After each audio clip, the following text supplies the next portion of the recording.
Boa tarde a todos. Então, hoje nós vamos falar um pouco sobre a questão dos diagnósticos diferenciais e o manuseio de casos suspeitos de febre amarela. A febre amarela é uma doença infecciosa não contagiosa, causada por um vírus, da família Flaviviridae, é um flavivírus, e ela é uma doença que a gente considera como vetorial. Então, ela é transmitida através de um vetor, no caso da febre amarela, é um mosquito, e no Brasil, nas Américas, de uma maneira geral, foram descritos 2 ciclos relacionados a essa doença. Um ciclo silvestre, que levem a que o hospedeiro que fica doente e que mantém esse ciclo silvestre são os macacos.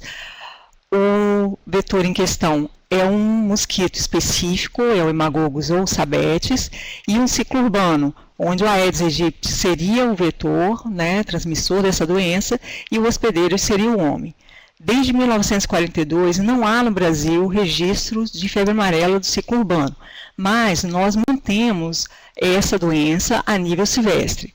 Então, como vocês podem perceber pelo mapa, desde sempre, há áreas de vacinação, de prevenção no país, justamente porque essa área cinza é uma área onde permanentemente há circulação do vírus, mas em ambiente silvestre. E que se uma pessoa não vacinada entrar em contato nessas regiões, ela pode adquirir esse vírus. Essa área foi estendida um pouquinho de vacinação pela questão do surto atual que nos encontramos. De uma maneira geral, sempre há relatos de casos esporádicos de febre amarela no Brasil. E, eventualmente, o que nos preocupa é a presença de surtos que, de tempos em tempos, também aparecem. Atualmente, nos encontramos em um surto que começou desde dezembro de 2016, no estado de Minas Gerais, e que se estendeu ao nosso estado. Aqui são os últimos dados do Ministério da Saúde, fechados aqui até 20 de fevereiro, e aqui, como vocês podem ver, foram notificados até 20 de fevereiro de 2017, 1.286 casos, sendo que desses, 274 foram confirmados, 114 foram descartados e 898 estão em investigação. O estado responsável pela maior parte dos casos é Minas Gerais, com 1.055, e nós aqui estamos em segundo lugar, com 167 notificações, sendo que dentro dessas, 35 foram confirmadas, 18 descartadas e 114 estão em investigação. As cidades do Espírito Santo, onde foram confirmados casos de febre amarela, Ibatiba, Itaguaçu, Conceição do Castelo, Afonso Cláudio, Baixo Guandu, Laranja da Terra, Brejetuba, Santa Maria de Itibá, São Roque do Canaã, Irupi, Itarana, Pancas e Colatina. Lembrando que todas essas cidades, os casos confirmados foram de pessoas que entraram em contato com regiões silvestres. Lembrando que o ciclo que permanece no país é um ciclo silvestre. Aqui está um mapa das regiões de casos confirmados, em vermelho, os confirmados, em amarelo são os que estão em investigação, mostrando a disposição no espaço dos casos desse surto que se encontra no momento. Como todo surto, foi então feitas medidas de prevenção, que são a questão da vacinação de bloqueio, e se vocês podem observar, nesse dado do Ministério da Saúde, em relação ao tempo, as semanas epidemiológicas, os casos vêm, a partir do momento que a intensificação da vacinação, caindo ao longo do tempo, justamente contendo esse surto. Essa coloração cinza mais escura é referente aos casos de Minas Gerais, que obviamente foram os primeiros casos a aparecerem e que agora, nessas últimas semanas, estão sendo menos notificados justamente pelos bloqueios vacinais. E o nosso estado representa esse azulzinho, que começaram os casos mais tardiamente em relação a Minas Gerais, mas também com a questão do bloqueio, a tendência é de que haja uma diminuição no número de notificações.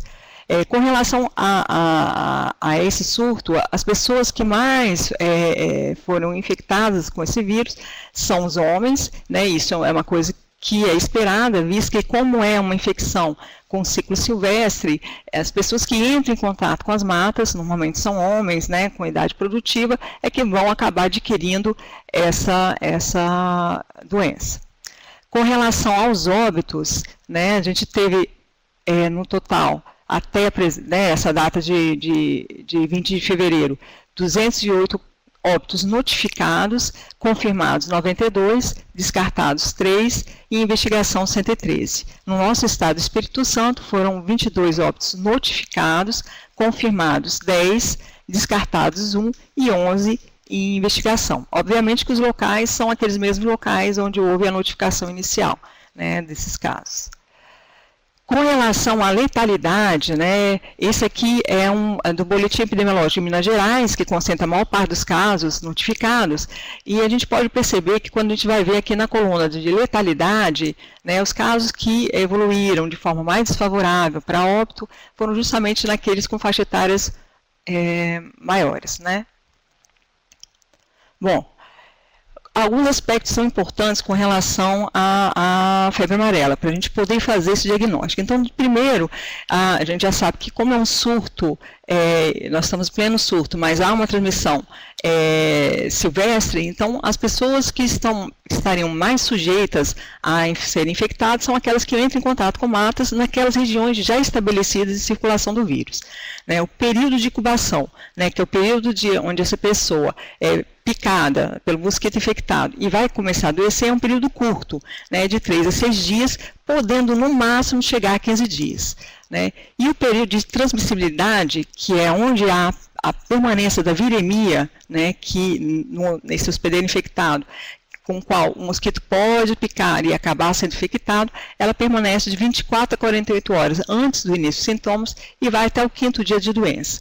Né? Isso aqui também, essa informação é interessante quando a gente vai fazer o diagnóstico, né, da febre amarela, porque o diagnóstico baseado na identificação do agente etiológico, né, a viremia, ela só pode realmente acontecer até o 5º dia da doença. A partir daí não há mais vírus circulando, então não há como fazer um diagnóstico baseado nessa metodologia.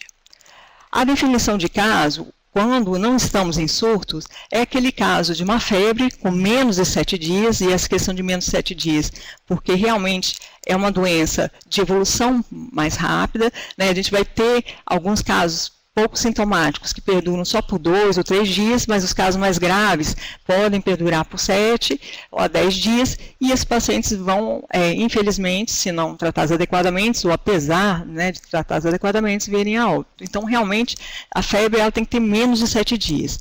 Na presença de sinais de gravidade, que teria são hemorragias de um paciente que reside ou procede de uma área de risco nos últimos 15 dias, né, que é o período de incubação, que não foi vacinado. Então, se esse paciente vier com essas características, você vai aventar a possibilidade de febre amarela. Nos surtos, isso acaba sendo um pouco ampliado, né? A questão de ter icterícia ou hemorragia, que são sinais de gravidade, isso já não passa a ser mais tão importante, porque o que a gente quer, na verdade, é tentar identificar o maior número de pessoas que possam estar com essa doença e tentar intervir, né, para que o desfecho não seja tão desfavorável.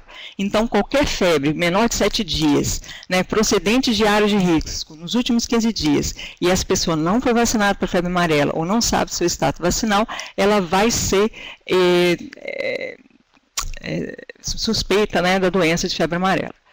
A fisiopatogenia dessa doença, ela é muito interessante, porque esse vírus ele tem um tropismo pelas vísceras, né? Então, ele, como eu falei com vocês, ele é transmitido através de picada de um inseto, né, que esteja infectado, e o que vai ocorrer primariamente? No local da picada vai haver uma replicação nos linfonodos regionais, a partir daí passa para o sangue, e como ele tem um tropismo pelas vísceras, ele vai se instalar em determinadas vísceras. A víscera vamos dizer assim, o órgão-alvo mais importante é o fígado, né? Então, é aí que a gente vai ter as grandes lesões, e é aí que a gente vai ter o grande risco, né, de mortalidade desse paciente com as lesões bastante intensas, né?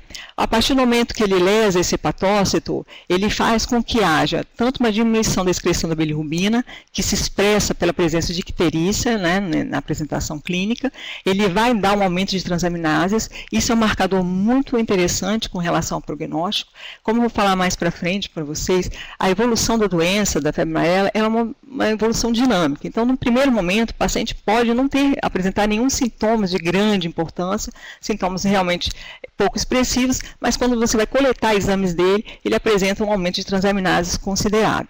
Esse aumento, por si só, já fala para a gente da suspeita de uma evolução desfavorável dessa infecção e que esse paciente requer cuidados especiais.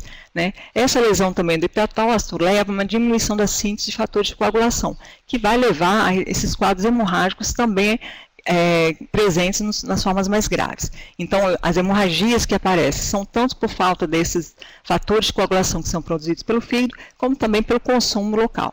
Né? Então, essa é uma apresentação também grave da doença. Essas alterações também no hepatócito podem levar a uma diminuição uma alteração, né, na questão da produção da glicemia, né, da glicose. E aí, em quadros também mais graves, eu vou ter hipoglicemia com uma apresentação clínica também da forma desfavorável. Né? Obviamente, lesões hepáticas importantes, maciças, né, podem evoluir para insuficiência hepática e encefalopatia e levar ao óbito do paciente.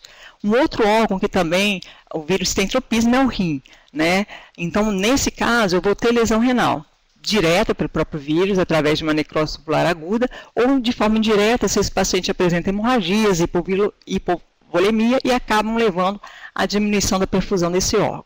Né? Então, de uma maneira geral, os dois órgãos mais importantes acometidos seriam o fígado e seria o rim posteriormente. Então, como é que vai ser a apresentação? Como é que é a história natural dessa doença? Então, a febre ela é um fator muito importante com relação a isso. Né? Sempre a gente vai ter uma febre amarela com presença de febre. Parece, né? E aí, o que vai acontecer na história natural dessa doença? Então, uma vez que o paciente acabe sendo picado por esse inseto, né, acabe adquirindo esse vírus, né, ele vai começar a apresentar os primeiros sintomas de febre. A febre, nessa primeira fase da doença, ela pode ser mais moderada, não tão intensa, e na maior parte dos quadros, ela realmente acaba por aqui. Né? Pode estar acompanhado com cefaleia, mialgia, sintomas mais discretos, mas de uma maneira geral, uma doença leve, uma doença moderada. Mas, infelizmente, um grupo de pessoas vai evoluindo nessa doença. Então, eles começam depois de um período de 2 a 3 dias de defervescência, que às vezes passa totalmente desapercebido, há uma febre mais intensa, há uma intensificação dos demais sintomas, cefaleia, mialgia, e o aparecimento do comprometimento dos órgãos-alvos. Então, a presença de icterícia, né, de hemorragias em algumas situações, e alterações renais. Né? A questão da dinâmica também do vírus, né, como eu já tinha comentado, ele é um vírus que ele permanece no sangue até o 5º dia de doença, então ele desaparece, né, e a partir do 5º dia, há a produção de anticorpos relacionados a essa infecção. Né, então, essas aqui são as metodologias que a gente tem com relação à dinâmica aqui do diagnóstico. Num primeiro momento, nos primeiros dias, eu consigo o isolamento desse vírus, ou mesmo PCR, e no segundo momento, né, após 5 dias, eu só consigo fazer o diagnóstico através de sorologias, pesquisa de anticorpos. As formas de apresentação, então, como eu comentei, a grande maior parte são formas mais frustras, eu posso ter inclusive infecções assintomáticas, ou formas leves e moderadas, e uma porcentagem menor, né, de 10 a 20%, 5 a 10%, de formas mais graves, né, aquelas formas que cursam com icterícia, possibilidade de hemorragias e de lesão renal. A letalidade, de uma maneira geral, ela também muda um pouco. Se eu pegar todas as formas clínicas, ela fica em torno de 5 a 10%. Mas se eu pegar somente as formas graves, que é justamente esse topo do iceberg, 50% vão evoluir para o óbito. Então, mais um motivo para a gente tentar reconhecer essas infecções logo no início, né, tentar fazer um manejo mais adequado para que não haja uma evolução tão desfavorável. Com relação à apresentação clínica, então aquela forma leve, né, uma febre baixa, moderada, acompanhada ou não de cefaleia discreta, dura muito pouco, de horas até 2 dias, e o paciente se recupera inteiramente sem sequela. A questão é que essa apresentação clínica, ela não é patognomônica da febre amarela, nem a forma moderada e nem a forma grave maligna. Né? Então, junto dessa forma leve, febre baixa, moderada, existem outras infecções, né, inclusive virais, que podem também cursar dessa forma. Né? Então, eu penso na possibilidade, porque esse paciente veio de uma região onde já está tendo circulação desse vírus, mas lembrar que sempre devo fazer diagnósticos diferenciais relacionados a isso. Com relação à forma moderada, eu vou encontrar então uma febre maior que a anterior, uma cefaleia mais importante, náuseas, vou ter comprometimentos sistêmicos mais proeminentes, como mialgias e artralgias, e posso também ter um pouquinho de astenia. Né? Nesse caso, na forma moderada, eventualmente eu posso até ter um pouquinho de icterícia e sangramentos muito discretos. Não é uma forma também que dura muito tempo, né? Pode perdurar por 2 a 3 dias e normalmente a recuperação é completa. O nosso grande problema realmente são as formas graves e malignas, né? Que é a evolução, né, dessa forma para uma situação onde eu vou encontrar, então, sinais e sintomas de gravidade. A icterícia, ela é presente, né? As hemorragias podem ocorrer, e aí as hemorragias que eu tenho são hemorragias de vulto maior, então não é uma epistaxe, é uma possibilidade de hematêmese, metrorragia, presente de hepatomegalia dolorosa, né? E essa forma, ela costuma cursar de 5 a 7 dias, e eventualmente esse paciente pode evoluir para óbito. Né? Existem o que a gente chama de sintomas clássicos relacionados à febre amarela, então a presença da hematêmese, da oligurianúria e da icterícia, mas obviamente que nenhum desses sintomas são patognomônicos de febre amarela. Né? Quando eu tenho somente a presença de um desses sintomas, eu considero essa forma uma forma grave, e a presença de 3 dos sintomas é caracterizada de forma maligna da doença. O diagnóstico, como eu falei com vocês, ele realmente precisa que a gente faça uma definição com relação a isso. Né? Todos esses sinais e sintomas que foram ditos, eles não representam simplesmente a febre amarela. Outras doenças também podem cursar da mesma forma. Lógico que a questão do vínculo epidemiológico, né? O paciente vem de uma região onde está havendo um surto e não foi vacinado, né, de forma correta, obviamente que isso acaba reforçando, mas o diagnóstico por si, ele precisa ser confirmado com diagnósticos específicos. Nós pedimos também exames inespecíficos. Esses exames inespecíficos, eles acabam também ajudando para levantar a hipótese de febre amarela, mas ele também acaba ajudando na graduação, na gravidade, né, dessa apresentação. Como eu falei para vocês já na fisiopatogenia, o aumento intenso de transaminases, ele por si só já fala para nós que provavelmente isso vai evoluir de forma desfavorável. Então, para todos os pacientes que foram levantadas a hipótese de febre amarela, tem que se pedir um hemograma, né? O hemograma da febre amarela, normalmente, ele se apresenta no início normal, nas formas um pouquinho mais intensas, uma leucopenia com presença de linfocitose, e nas formas bastante graves, pode ter leucocitose. Né? As plaquetas, elas também tendem a diminuir de acordo com a gravidade da doença.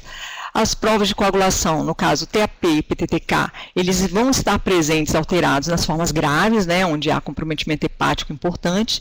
A solicitação também de exames de bioquímica, né, para ver a questão hepática, então as transaminases, as bilirrubinas e frações. Lembrar que, apesar da icterícia, a gente não vai ter, a gente tem um aumento de bilirrubinas, as coisas diretas, mas ela não é, por exemplo, tão exacerbada quanto o que a gente encontra na leptospirose, né, mas ela vai estar alterada, né, tanto é que o paciente está ictérico. Com relação às alterações renais, eu vou medir, né, através da dosagem de creatinina, ureia, sódio de potássio, né, e também de um EAS, onde já de começo, quando há alterações renais, eu já vou ter um AS com algumas alterações, presente de proteína e tudo mais. E a questão também da albumina, já que ela é produzida no fígado, para ver a questão da gravidade da doença, e também a glicemia, como eu mostrei para vocês, que a evolução para a hipoglicemia também fala a favor de maior gravidade desse quadro. Mas, para eu ter certeza realmente de que isso é uma febre amarela, eu vou precisar de exames específicos, né? Como eu também tinha mostrado para vocês, no primeiro momento da infecção, que são os primeiros 5 dias, o diagnóstico é feito através justamente da detecção do vírus, né, que pode ser feito através de biologia molecular, PCR, ou isolamento viral, né, e após os 5 dias, eu já não tenho mais vírus circulando, e aí sim eu vou conseguir detectar através da presença de anticorpos, IgM, né, que são os primeiros anticorpos produzidos, e a IgG através de pareamento de 2 amostras, onde vai haver um aumento dessa titulação. A imunohistoquímica, né, que vai detectar a presença desse vírus através de métodos, né, de coloração, e eles, obviamente, só vão ser feitos em tecido, e nesse caso, então, só ficam para a questão de necrópsia, né, relacionado a isso. Bom, então aqui é um resumo de como é a dinâmica da questão da febre amarela, né, de acordo com as características clínicas e laboratoriais, né. Então, nesse primeiro momento, né, nessa fase inicial, que é uma fase que a maior parte dos casos acaba se situando, que é uma forma mais leve da doença, né, eu vou ter um período de febre aqui, eu vou ter cefaleia, mialgia, dor lombosacral, náusea, mal-estar, prostração, tonturas, posso ter uma injeção conjuntival e posso ter o que a gente chama de sinal de Fagé. Né, o sinal de Fagé, que é o que a gente chama de dissociação, temperatura e frequência cardíaca, é justamente o paciente tem temperatura alta, então está com febre, mas ele não tem uma frequência cardíaca aumentada, que é o esperado. Ele não é patognomônico de febre amarela. Algumas outras doenças, como febre tifoide, eventualmente também apresentam esse tipo de sinal. Mas a presença deles dentro de um surto, né, dentro de uma suspeita de febre amarela, reforça a possibilidade de febre amarela. Esse laboratório, nesse começo, comentei com vocês, quando realmente a apresentação clínica é muito frustra, eu posso não ter alterações no hemograma, mas eventualmente, já nas formas mais moderadas, eu vou ter uma leucopenia com uma neutropenia e uma linfocitose. As transaminases podem estar aumentadas, aqui sempre a TGO maior que a TGP, isso é bem característico também da febre amarela, já que a lesão desse vírus, como eu falei com vocês, ele tem esse tropismo por vísceras, não é só o fígado, ele acaba lesando alguns outros tecidos, como músculos, né, e isso acaba aumentando, então, a quantidade de TGO. Então, eu vou ter mais TGO do que TGP nesses pacientes. E a presença de proteinúria com relação à lesão renal. Né? Uma vez que ele, infelizmente, evolua, né, e vá para a forma mais grave, então, nesse período aqui, vai aparecer a febre de novo, mas lembra que esse período de remissão, ele não necessariamente o paciente percebe, às vezes ele já passa, ele já vai aumentando essa febre e já vai aparecendo sinais de gravidade da doença, né? Presença de dor abdominal, a presença de dor em hipocôndrio, né? Icterícia, né? Algumas hemorragias, então isso aqui já sinaliza uma gravidade de doença. Nesse momento de laboratório, eu vou ter as transaminases realmente muito aumentadas, vou ter um comprometimento renal bem acentuado, então vou ter aumento de ureia, creatinina e acidose, e vou ter também a presença de hipoglicemia.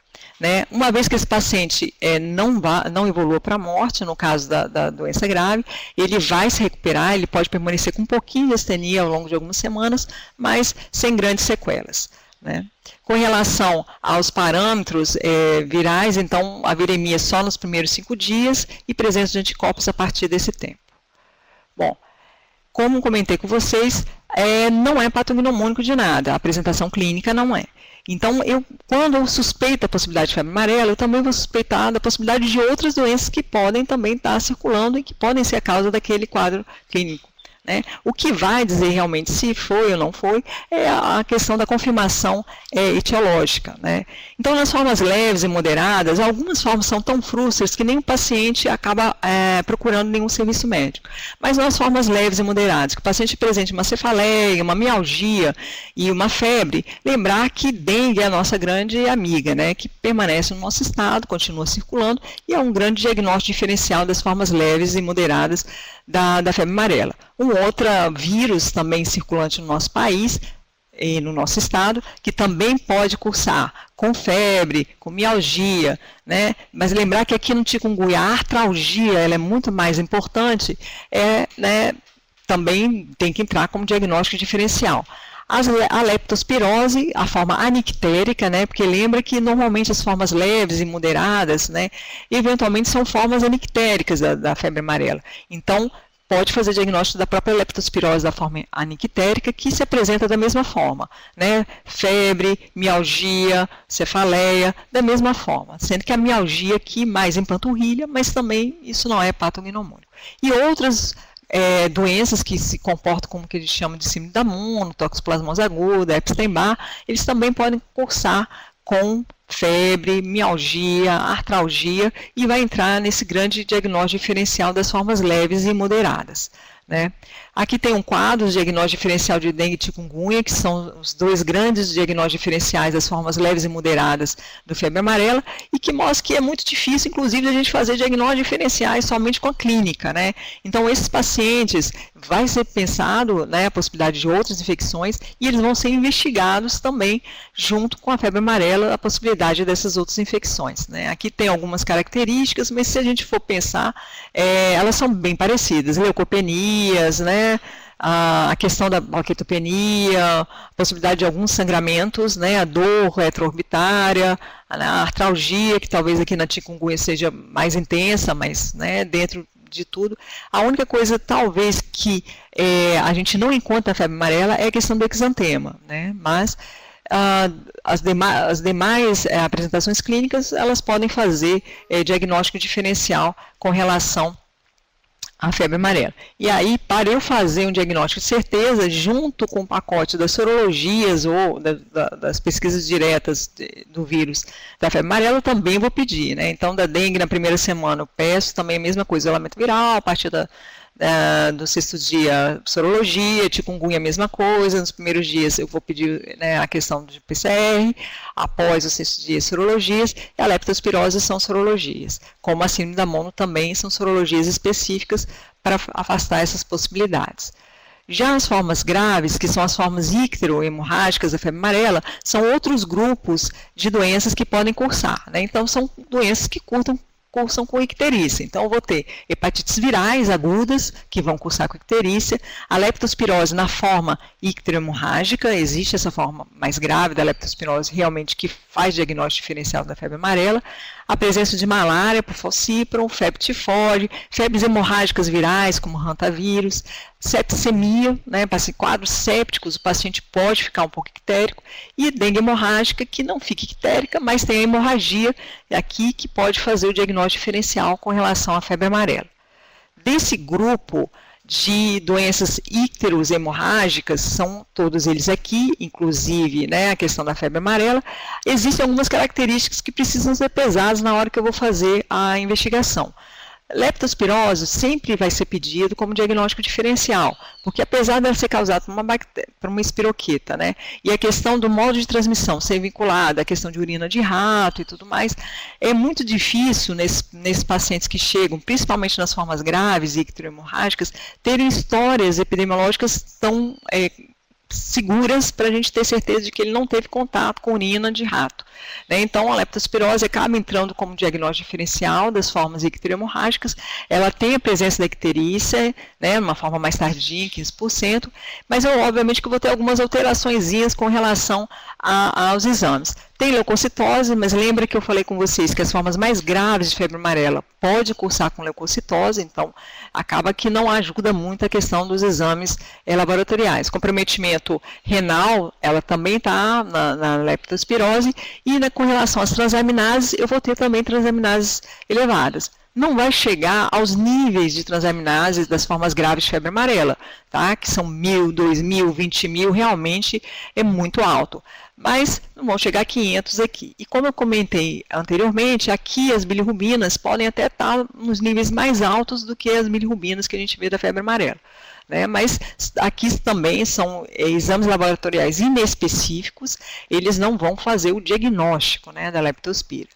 Malária por plasmode falciparum também é um outro diagnóstico muito interessante com relação às doenças icterohemorrágicas. Só que a malária por plasmode falciparum, ela não é do nosso estado. Então, para eu fazer esse diagnóstico diferencial, esse paciente tem que ter vindo de áreas onde tem o plasmode falciparum, no caso, o norte do país. Então, se ele nunca saiu do estado, uma apresentação de malária com hemorragias, formas graves, é pouco provável, porque o que a gente tem aqui, que é o Vivax, ele não dá essas formas tão graves assim quanto o falciparum, né? E tem algumas questões interessantes no exame físico. A gente sempre tem esplenomegalia, coisa que a gente não vê, né, na febre amarela, e tem a questão da anemia também, que é muito importante nessa doença, né? Aqui a questão das transaminases discretamente aumentadas, ao contrário da febre amarela, e no exame no exame laboratorial inespecífico eu vou ter uma anemia importante.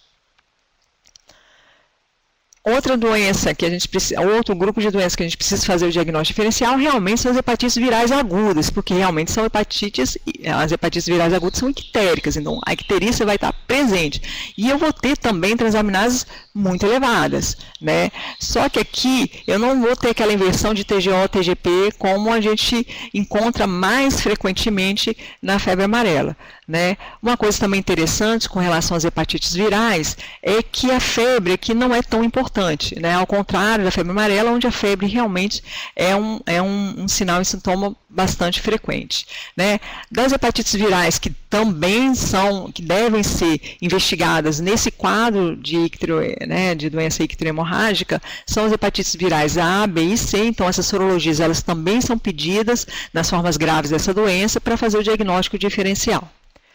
Outra possibilidade de uma doença icterohemorrágica seria processos sépticos, né? E aí, o que vai me dizer, que pode sugerir a possibilidade de septicemia e não febre amarela, seria se o paciente tiver um foco infeccioso reconhecível, né? Que às vezes, chegando paciente séptico, a gente, num primeiro momento, não consegue ver, né? Eu posso ter septicemia por gram-negativos, né? A partir de focos urinários, foco gastrointestinal, e aí esse grupo de pacientes sépticos vão ter febre alta, vão estar prostrados, vão estar toxemiados, né? Podem estar ictéricos, né? Podem apresentar hemorragias, e eu vou ter ou leucocitose ou leucopenia com desvio à esquerda, né? Mas a questão das transaminases discretamente aumentados. Um outro diagnóstico para o nosso estado também interessante com relação às doenças icterohemorrágicas, lógico que é a forma grave da dengue, né? Aqui a febre alta, cefaleia, artralgia, mialgia e tudo mais, tem icterícia, né? Lembrar que a dengue grave normalmente não cursa com icterícia. Eu tenho as hemorragias, né? Tenho a prova do laço positivo, plaquetopenia, hemoconcentração, e tenho transaminases discretamente elevadas. A febre maculosa brasileira é um outro diagnóstico diferencial que pode ser feito com febre amarela, né? Aqui é um pouquinho complicado, né? É uma riqueza que é a causadora, mas aqui eu preciso de ter um vínculo epidemiológico importante. Então, aqui precisa de uma picada de carrapato infectado, né? Aqui, a icterícia não é muito importante, né? Eu vou ter um quadro de petecas, equimoses, né? Eu vou ter um hemograma com leucócitos normais, né, o que é ao contrário da febre amarela em algum momento, ou uma leucopenia, uma leucocitose, eu vou ter transaminases normais, mas o quadro clínico, num primeiro momento, pode fazer confusão, né? Então, o paciente vem com febre, mialgia, cefaleia, prostração, vômito, dor abdominal, mas aí aqui tem a possibilidade do exantema, né? Lembrar que a febre amarela, como eu já tinha comentado nos quadros leves e moderados, não cursam com exantema. Então, aqui, se aparecer um exantema com essa história, a febre maculosa fica mais possível de ser o diagnóstico desse quadro. E, por último, a hantavirose, que é causada por um outro vírus, hantavírus. A gente não tem a descrição desse vírus no nosso estado. Ele até tem uma prevalência razoável em Minas e em São Paulo, mas até o presente momento a gente não tem essa descrição. O hantavírus, ele causa um quadro hemorrágico, mas esse quadro hemorrágico tem uma característica interessante, o comprometimento pulmonar, né? Então, e precisa, como vínculo epidemiológico, desse paciente ter entrado em contato com aerosóis discretas de roedores, mas roedores rurais, não é o nosso rato urbano aqui da leptospirose, né? São os ratos do campo e tudo mais.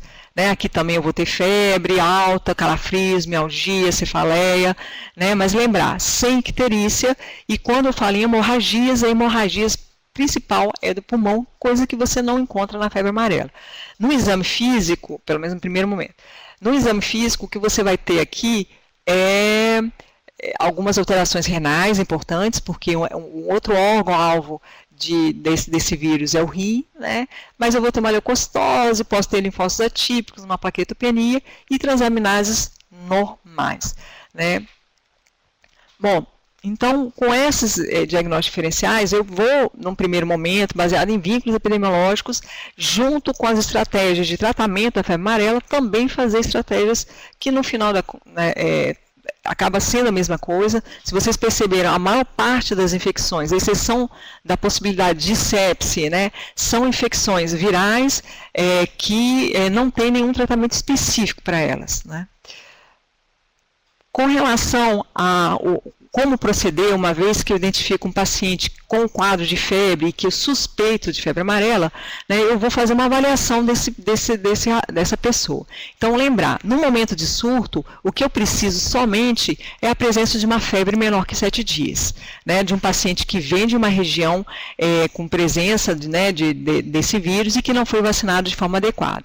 Então, vou fazer uma boa história clínica, lembrar, né, dentro do que é possível, justamente por causa da questão dos vínculos epidemiológicos, para a possibilidade de outras doenças, como diagnóstico diferencial, um exame físico bem detalhado, também para identificação, né, para ajudar nesse diagnóstico diferencial e também para graduar a intensidade dessa doença, né. Então, se eu tiver nesse grupo febre, cefaleia, mialgias, artralgias, náuseas e vômitos, podendo ou não acompanhado, mas uma icterícia leve, um sinal de Fagê, mas eu não tenho aqui sinais hemorrágicos, comprometimento renal importante, nem nada disso, eu vou fazer diagnóstico diferencial com aquele grupo que eu comentei com vocês, de outras doenças, vou notificar para a febre amarela, vou coletar os exames específicos de acordo com a fase da doença desse paciente. Se tiver nos primeiros 5 dias, vai ser o PCR, se tiver de mais de 5 dias, vai ser as sorologias,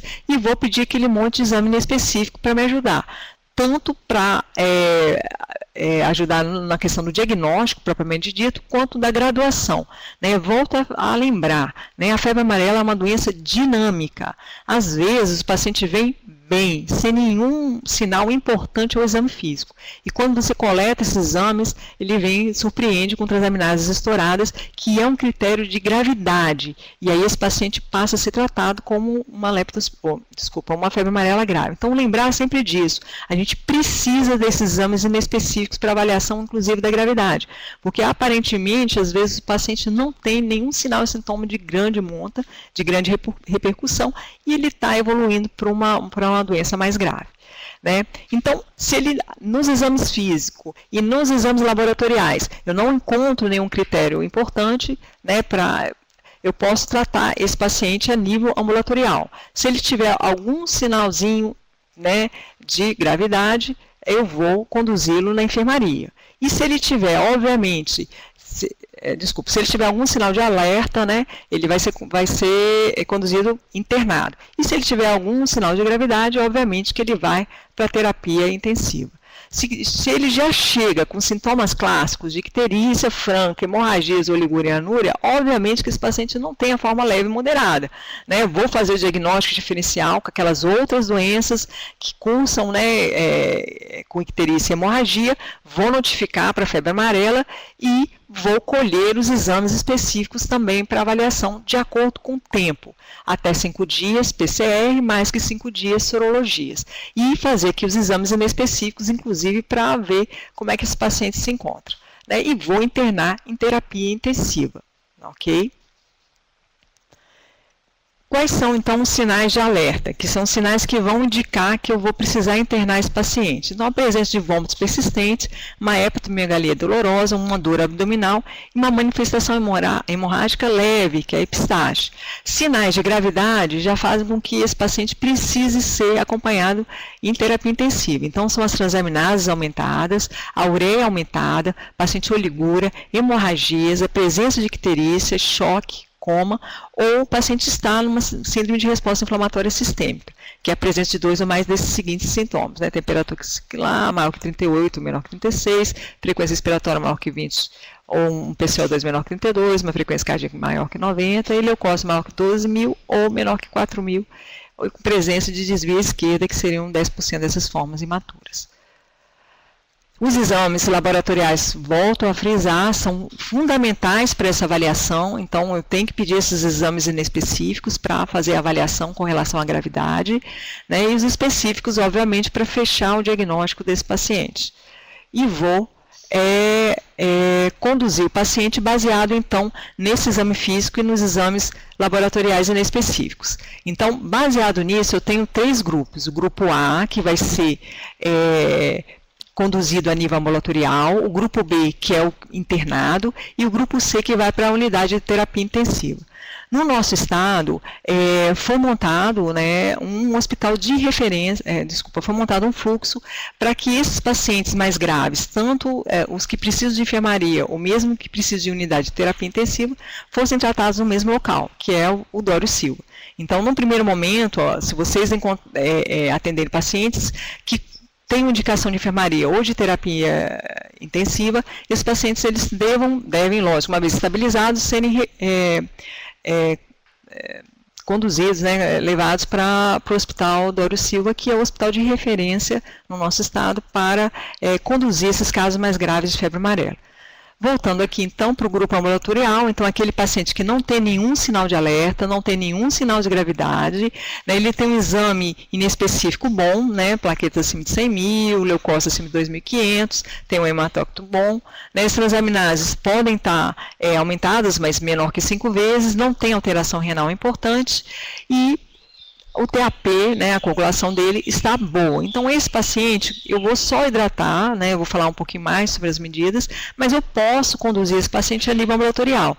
Lembrar que de conduzir a nível ambulatorial, é ambulatorial todo dia e todo dia refazendo exames, porque volto a frisar novamente. Febre amarela é uma doença dinâmica, então esse paciente pode evoluir, né, primeiramente, ele pode ser classificado como sendo do grupo A, e ele pode evoluir para o grupo B, né, ou mesmo para o grupo C. Então, essa dinâmica, ela tem que ser reconhecida durante a avaliação desse paciente. O grupo B, então, é aquele que tem um sinal de alerta, né, tem a dor abdominal, tem uma hemorragia não tão importante, então, hepatomegalia dolorosa, náuseas e vômitos importantes. Então, esse paciente, eu vou conduzi-lo a nível de enfermaria. Lembrar que aqui a hemorragia ela tem que ser leve, a hemorragia grave já passa para a categoria de terapia intensiva, né, ele também pode ter algumas alterações nos exames laboratoriais, mas nada de grande impacto, então, plaquetas muito baixas de terapia intensiva, a questão das transaminases muito altas, lembrar, também terapia intensiva, alteração renal importante, né, uma ureia acima de 100. Terapia intensiva, então isso faz, e obviamente alterações de coagulação, TAP menor que 60, é um paciente que tem que ser manejado em unidade de terapia intensiva, né? E aí no caso as hidratações são endovenosas e vai ter toda uma conduta de acordo com o local que ele tiver, na enfermaria ou na terapia intensiva. Como é então esse manejo clínico na forma leve? Né, então, eu avaliei esse paciente, coletei aqueles exames laboratoriais inespecíficos e ele ficou nessa categoria, né, de paciente com uma forma leve da doença. Vou reidratar, fazer uma reidratação oral, eu posso fazer de 80 a 60 ml por quilo dia. Se ele estiver muito nauseado, né, e não conseguir, eu posso eventualmente fazer uma hidratação endovenosa para ele, né. Prescrever sintomáticos e aí tomar muito cuidado, não usar AS nem anti-inflamatórios não hormonais pelo risco de sangramento, e se eu for escolher utilizar o paracetamol, utilizar no máximo 3 gramas por dia. Não mais que isso, porque também existe, né, o potencial de lesão hepática pelo próprio paracetamol. Solicitar exames 24 horas, então todo dia esse paciente precisa ser reavaliado e coletado exames para ver realmente se ele está evoluindo de forma favorável. E o EAS no terceiro dia de sintomas para reconhecer o comprometimento renal. Lembrar que o EAS sinaliza primeiro, antes das alterações da creatinina e da ureia de sangue. Então é interessante ser feito no terceiro dia. Monitorar esse paciente de perto mesmo, durante 7 a 10 dias. E se ele desaparecer em algum momento, obviamente realizar a busca ativa para ver o que foi que aconteceu. Realizar a notificação, coleta de exame específico, realizar a vacinação se o caso não for confirmado como sendo febre amarela. Porque se for, obviamente, né, a própria doença da imunidade duradoura, não há necessidade de fazer vacinação. E orientar esse paciente, se em algum momento, após a alta, né, mesmo você tendo acompanhado ele de forma correta durante 7 a 10 dias, ele voltar a apresentar febre, icterícia, sangramentos ou rebaixamento de nível de consciência, ele tem que retornar para um atendimento médico. Quais, então, seriam os critérios para internação? Eu vou internar, se ele piorar, então estou avaliando esse paciente a nível ambulatorial, os sintomas pioraram, apareceu dor abdominal, apareceu uma hemorragia, apareceu alteração no coagulograma, aumentou as transaminases, ele ficou ictérico, né, teve alterações renais, então, respiratórias, neurológicas ou hemodinâmicas, obviamente que eu vou internar esse paciente para continuar o acompanhamento dele. Com relação à forma moderada, ele já tem indicação em internar em hospital. Volto a lembrar, né, que uma vez que reconheça as formas mais graves, né, tanto a moderada e a grave, esses pacientes deverão ser referenciados para o Dório Silva, que é o hospital de referência para a febre amarela. Mas, enquanto isso, né, vamos realizar a hidratação. Se é possível de ser feito VO, se faça VO, 60 ml por quilo dia, e se o paciente estiver muito nauseado, 30 ml por quilo dia. Lógico que a gente vai avaliar se ele está desidratado ou não. Se ele estiver desidratado, tem que fazer uma expansão volêmica com 20 ml por quilo hora e reavaliar após uma hora, obviamente, para ver se ele melhorou com relação a isso. Se não melhorou, fazer mais uma expansão volêmica para ele. Questão dos sintomáticos é a mesma coisa, nada de AS anti-inflamatório não hormonal, e aqui, obviamente, que eu vou solicitar mais exames, né, enquanto que aquele outro paciente estava evoluindo, né, uma forma mais leve, né, aqui já tem uma forma moderada dessa doença. Então, além daqueles exames admissionais que eu comentei antes, eu vou coletar hemocultura, PCR, VHS, raio-x de tórax, um elétron, um EAS já no momento, porque lembrar que provavelmente ele já está nessa evolução da forma da doença, então o EAS é importante eu ter. Vou fazer um coagulograma para ver a questão do TAP, PTDK e uma glicemia para ver se já há comprometimento com relação a isso. Se hipoglicemia, né, eu vou continuar monitorando essa glicemia através da glicemia capilar com intervalos menores.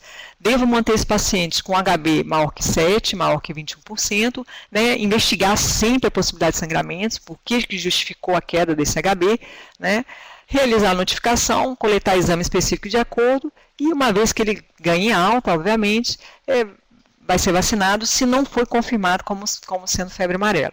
Os critérios de alta desse paciente, então o paciente obviamente tem que melhorar desses sintomas iniciais, tem que sair sem icterícia, sem manifestações hemorrágicas, com exames laboratoriais bons. O que é isso? Um TAP normal, transaminases menor que 500 ou em queda, né, ou estável nisso, a função renal sem piora, normal, e um EAS sem proteinúria. Então isso diz para mim que o paciente realmente está bom e que eu posso dar alta para esse paciente. E o grupo C, que é o grupo da terapia intensiva, que apresenta algum daqueles critérios de gravidade, ele obviamente já vai direto para a terapia intensiva. Então, vou realizar a notificação, vou prescrever a dieta oral ou enteral, né, e aí vai de acordo com a gravidade do caso, e vai ser uma dieta padrão ou já para insuficiência hepática, também de acordo com a apresentação do paciente, se ele já tem algum sinal de insuficiência hepática. Vou avaliar a passagem de uma sonda nasogástrica para descompressão gástrica e mesmo para monitorar o sangramento. Um dos locais importantes com relação ao sangramento é justamente o sangramento de trato gastrointestinal. Por isso que esses pacientes, eles já fazem profilaxia de úlcera de estresse com omeprazol uma vez que se internem, porque esse é um sítio importante de sangramento, né? Vou manter a cabeceira elevada, avaliar a possibilidade de profilaxia para trombose venosa profunda, já que esses pacientes podem já estar sangrando, né, e com alterações no coagulograma em plaquetas, que a questão de você fazer ainda heparina não seria bom, né.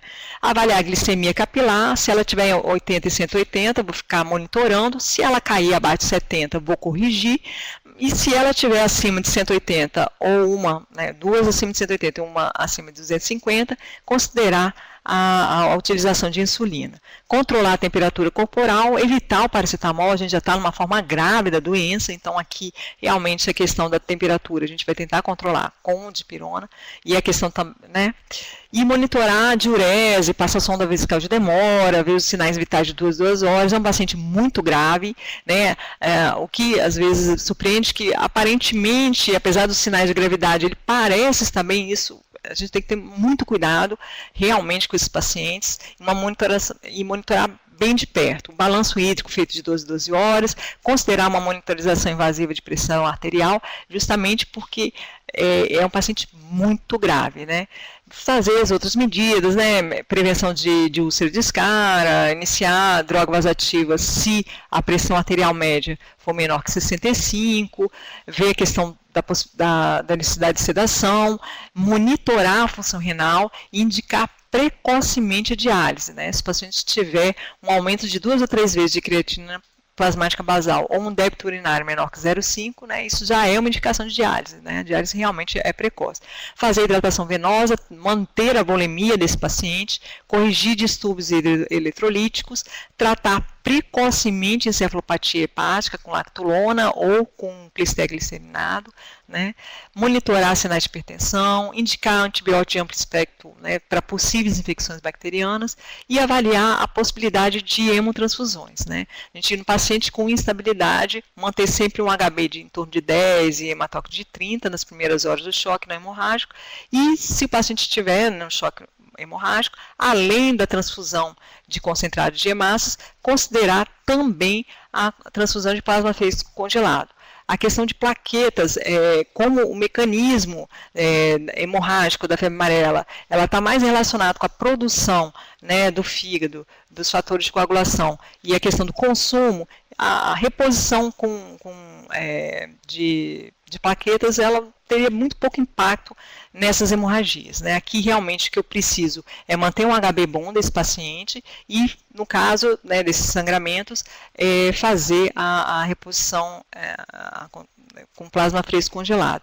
E lembrar sempre o que eu já tinha comentado, independente das formas clínicas que você faz o diagnóstico, e não existe nenhum sinal e sintoma que seja patognomônico de febre amarela e nenhum exame específico. Então, todos eles devem ser coletados sorologias de outras doenças que potencialmente podem causar um quadro semelhante. No caso da forma grave, que é a forma icterohemorrágica, como eu comentei com vocês, então pedir também avaliação sorológica de dengue, de febre amarela, leptospirose, febre maculosa, hantavírus e hepatites virais, além das hemoculturas para avaliação da possibilidade de sepse. Na condução, então, do caso de febre amarela, é fundamental manter a volemia do paciente, né, e aí, de acordo com como, né, o paciente se encontra, né, reposições orais ou endovenosas, indicação precoce de métodos dialíticos, né, transfusão de hemoderivados. Então, aqui, quando a gente fala em hemoderivados, é o plasma fresco congelado e o concentrado de hemácias. A nutrição, ela tem que ser mantida, né, parenteral, se não houver condições de ser enteral. Sondagem nasogástrica para descompressão gástrica e monitorar sangramentos. Uma proteção da mucosa gástrica, como eu comentei com vocês, é um dos locais de sangramento, né, da febre amarela. Então, esse paciente, uma vez que ele já é interno, ele precise, né, utilizar inibidor de bomba de próton, correções dos distúrbios hidroeletrolíticos e ácido básico, tratamento, né, com antibiótico de largo espectro, e encefalopatia hepática também deve ser tratada de forma adequada. Lembrar, né, além do tratamento do paciente, do caso, o índex, né, a gente tem que orientar essa família, né, quanto à vacinação dos membros, a questão do uso de repelentes, telas, mosquitos e tudo direitinho, e o combate rigoroso do Aedes, né, para a gente tentar controlar esses criadouros, né.